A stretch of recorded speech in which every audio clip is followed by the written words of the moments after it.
அனைவருக்கும் வணக்கம். மாகல்ய அமாவாசைக்கு பிறகு ரிஷபராசிக்காரர்களின் வாழ்க்கையில் ஏற்படக்கூடிய மாற்றம் என்ன அப்படிங்கிறத பற்றி தான் இன்றைக்கி நாம் அந்த வீடியோவில் தெரிஞ்சுக்க போகிறோம். உங்களுக்கு ஆஞ்சநேயர் பிடிக்கும் அப்படின்னா ஆஞ்சநேயருக்கு போற்றி அப்படின்னு சொல்லிட்டு மறக்காமல் கமெண்ட் பண்ணுங்கள். வாங்க வீடியோக்குள்ளே போகலாம். இந்த மாகல்ய அமாவாசைக்கு பிறகு ரிஷபராசிக்காரர்களுக்கு எந்த மாதிரியான ஒரு மாற்றம் ஏற்படும் அப்படிங்கிறத பற்றி தெரிஞ்சுக்கலாம். பொதுவாக ஒரு மாதத்தின் சரி பாதியே பட்சம் என்று சொல்லுவாங்க. அதாவது அமாவாசையை நோக்கி செல்லும் நாட்களில் கிருஷ்ணபட்சம் எனவும் பௌர்ணமியை நோக்கி செல்லும் நாட்களில் சுக்லபட்சம் எனவும் நம்மளுடைய முன்னோர்கள் கூறியிருக்காங்க. அதே போல் மாகல்யபட்சம் என்பது 15 நாட்கள் கொண்ட ஒரு காலம். ஆவணி மாத பௌர்ணமியை அடுத்து பிரதமையில் இருந்து புரட்டாசி அமாவாசை வரை இருக்கக்கூடிய நாட்களில் மாகல்யபட்சம் என்று அழைக்கப்படுவது உண்டு. நம்முடைய முன்னோர்கள் ஆடி அமாவாசையின் போது பிருத்லோகத்தில் இருந்து கிளம்பி நாம் வசிக்கும் பூமியை நோக்கி பயணப்படுவார்கள். அப்படிப்பட்டு புறப்படக்கூடியவர்கள் சரியாக ஆவணி மாத பௌர்ணமி நாளுக்கு அடுத்த நாள் பூமிக்கு வந்து சேருவாங்க. அடுத்த 15 நாட்களும் அவர்கள் நம்மோடு பூமியிலேயே தங்கி இருப்பாங்க. நாம் அளிக்கும் உணவையும் நீரையும் ஏற்றுக்கொண்டு திருப்தியாக மாகல்ய அமாவாசை முடிந்ததும் மீண்டும் பிருத்லோகம் நோக்கி புறப்படுவாங்க. அந்த 15 நாட்கள் நாம் முன்னோர்களுக்கு தர்ப்பணம் தந்து வழிபட வேண்டும். அது மட்டும் இல்லாமல் இந்த வருடம் அக்டோபர் 2ஆம் தேதி புதன்கிழமை மாகல்ய அமாவாசை வழிபடுகிறது. இந்த நாள் அக்டோபர் 2ஆம் தேதி காலை 6 மணியில இருந்து 1 மணி வரை தர்ப்பணம் கொடுக்கலாம்.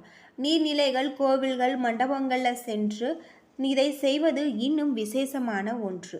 நம்முடைய முன்னோர்களுக்கு படையலிட்டு வழிபடும் வழக்கம் உள்ளவர்கள் பகல் 12 மணிக்கு இலை போட்டு படையல் இடலாம். அப்படி முடியாதவர்கள் பகல் 1:35 மணிக்கு இலை போட்டு படையலிட்டு வழிபட்ட பிறகு காகத்திற்கு சாதம் வைத்துவிட்டு பிறகு உணவு உண்ணலாம். மாலை 6 மணிக்கு பிறகு கோவிலுக்கு சென்றோ அல்லது வீட்டிலேயோ முன்னோர்களின் படத்திற்கு முன்பாக தனியாக ஒரு மண் விளக்கு நல்லெண்ணெய் பஞ்சுத்திரியிட்டு தீபம் ஏற்ற வேண்டும். இது நம்முடைய முன்னோர்களுக்கு மோட்சத்தை அளிக்கக்கூடிய தீபமாக சொல்லப்படுது. பொதுவாக ரிஷபராசிக்காரர்கள் பச்சரிசி, வெல்லம், பருப்பு போன்றவற்றை தானம் செய்வது இன்னும் நிறைய நன்மைகளை கொண்டு சேர்க்கக்கூடியதாக சொல்லப்படுது. இந்த மாகல்ய அமாவாசையில் இந்த 3 பொருட்களை நீங்கள் தியானம் செய்யுங்கள். உங்களுடைய வாழ்க்கையில் இருக்கக்கூடிய அனைத்து விதமான பிரச்சனைகளும் தீரக்கூடிய ஒரு காலகட்டமாக இந்த காலகட்டம் உங்களுக்கு அமைஞ்சிருக்கு அப்படின்னே சொல்லலாம். அது மட்டும் இல்லாமல் ரிஷபராசியில் பிறந்தவர்களுக்கு இந்த அமாவாசைக்கு பிறகு மிக அற்புதமான ஒரு மாற்றம் ஏற்படும். சூரிய பகவான் உங்களுடைய ராசிக்கு 5ஆம் இடத்துல இருக்காரு. குடும்பத்தில் நல்ல காரியங்கள் நடக்கும். கெட்ட கனவுகள் வருவது நின்று போகும். தொழில் முன்னேற்றமாக உங்களுக்கு இருக்கு. நண்பர்கள் உதவி செய்வாங்க. சந்திரனின் நகர்வுகளால் சில நன்மைகள் உங்களுக்கு கிடைக்கும். வெளிவட்டார செல்வாக்கு அதிகரிக்கும். செவ்வாய் 2ஆம் இடத்துல அமர்ந்திருக்காரு. குடும்பத்தில் மருத்துவ செலவுகள் வரலாம். அக்கறையுடன் அரசு ஊழியர்கள் வேலை பார்க்கும் மேலதிகாரிகளின் கோப பார்வையை சங்கடப்படுத்தும். புதன் 4, 5ஆம் வீட்டில் இருக்காரு. நீண்ட காலமாக மனதில் இருந்த ஆசை நிறைவேறும். தொழிலில் கணிசமான லாபம் கிடைத்து பணவரவு தாராளமாக உங்களுக்கு இருக்கு. குரு பகவான் 1ஆம் இடத்துல இருக்காரு. வியாபாரிகளுக்கு இடையூறாக இருந்த சிக்கல்கள் தீரக்கூடிய ஒரு காலகட்டம்.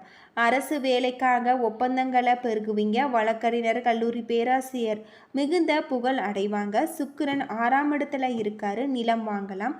புதிய வீடு கட்டும் சந்தர்ப்பம் உங்களுக்கு அமையும். சனி 10ஆம் இடத்துல இருக்காரு. முக்கியமாக சில வேலைகளில் உங்களுக்கு காலதாமம் ஆவதால் நீங்கள் பக்குவமாக நடந்து கொள்வது நல்லது. ராகு 11ஆம் இடத்துல இருக்காரு. வெளியூர் பயணங்கள் சற்று ஒத்தி வைக்கலாம். பிள்ளைகளால் உங்களுக்கு கல்வி செலவுகள் அதிகரிக்கும். தேவையில்லாமல் கடன் வாங்காதீங்க. கேது 5ஆம் இடத்துல இருக்காரு. துணிச்சலாக எந்த காரியத்திலும் இறங்குவீங்க. வழக்குகளில் உங்களுக்கு வெற்றி கிடைக்கக்கூடிய ஒரு காலகட்டமாக இந்த காலகட்டம் உங்களுக்கு அமைஞ்சிருக்கு அப்படின்னே சொல்லப்படுது. பொதுவாக ரிஷபராசியில் கார்த்திகை 2, 3, 4 பாதங்கள், ரோகிணி 1, 2, 3, 4 பாதங்கள், மிருகசீரிசம் 1, 2 பாதங்கள் அடங்கியிருக்கு. கார்த்திகை நட்சத்திரத்தில் பிறந்தவர்களுக்கு இந்த வாரம் எதிர்பாராத தனவரவுகள் ஏற்படும். புத்திர பாக்கியம், பதிவு உயர்வு, புதிய தொழில் வாய்ப்புகள் ஏற்படும். அரசியல்வாதிகள் சந்திப்பு மகிழ்ச்சி தரும் வகையில் இருக்குது. வருமானம் உங்களுக்கு அதிகம் வந்தாலும் செலவுகளை கட்டுப்படுத்த முடியாது. தொழிலில் கூட்டாளிகளின் புதிய ஆலோசனையே வரவேற்கதாக இருக்கும். அவரது கடமை உணர்வுகள் திறமைகளை உங்களுக்கு திருப்தி அளிக்கதாக இருந்தாலுமே அவர்களை முழுமையாக நம்பிவிடாதீங்க. சந்தையின் தேவைக்கு ஏற்ப புதிய முதலீடுகளை செய்ய நீங்கள் முற்படுவீங்க. சிலருக்கு குதூகலமாக இருந்து ஒற்றுமை குறைவதால் மகிழ்ச்சி குறையக்கூடிய ஒரு காலகட்டம். எனவே அனுசரித்து செல்வது நல்லது.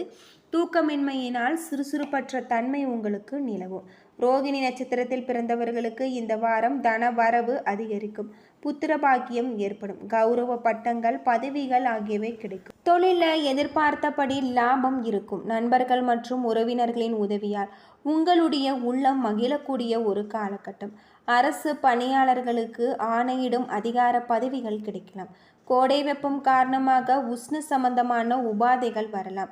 உடல்நிலைகளை அலட்சியப்படுத்தாதீங்க. மனைவியின் அரவணைப்பு மூலம் மனக்கவலைகள் மறந்து பறந்துவிடும்.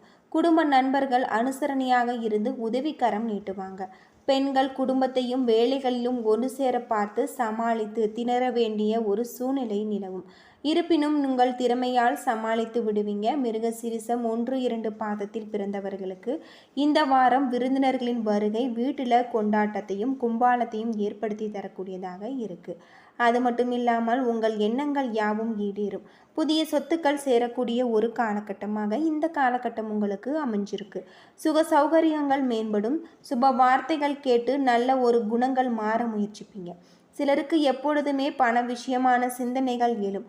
அரசு அதிகாரிகளின் தொல்லைகள் தரலாம். செய்யும் தொழிலில் லாபம் அதிகரிக்க பொருளாதாரம் சீராகும். தந்தை வழி உறவினர்களால் உங்களுக்கு ஆதாயம் உண்டு. குழந்தைகளின் முன்னேற்றம் உங்களுக்கு மகிழ்ச்சி தரும் வகையில் இருக்கு.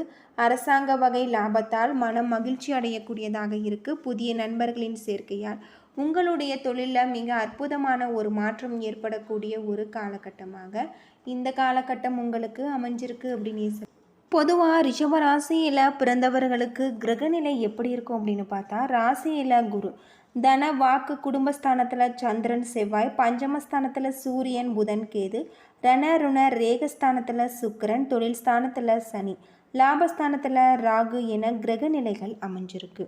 இந்த வாரம் உங்களுடைய முயற்சிகளில் சாதகமான பலன்கள் கிடைக்கும். கடுமையான முயற்சிகள் உங்களின் வெற்றிக்கு வழிவகுக்கக்கூடிய ஒரு காலகட்டமாக இந்த காலகட்டம் உங்களுக்கு அமைஞ்சிருக்கு அப்படின்னே சொல்லலாம். மேலும் அடுத்து வரக்கூடிய நாட்கள் மிக ஒரு சிறப்பான நாட்களாக உங்களுக்கு அமைஞ்சிருக்கு. அது மட்டும் இல்லாமல் உங்களுக்கு தொழிலை பொறுத்தவரை அற்புதமான ஒரு மாற்றம் ஏற்படக்கூடிய ஒரு காலமாக இந்த காலகட்டங்கள் உங்களுக்கு இருக்குது. அது மட்டும் இல்லாமல் உங்களுடைய வியாபாரத்தில் புதிய யுக்திகளை நீங்கள் கையாளுவீங்க. அதற்கான தேவையான பண வசதிகளில் உங்களுக்கு கிடைக்கும்.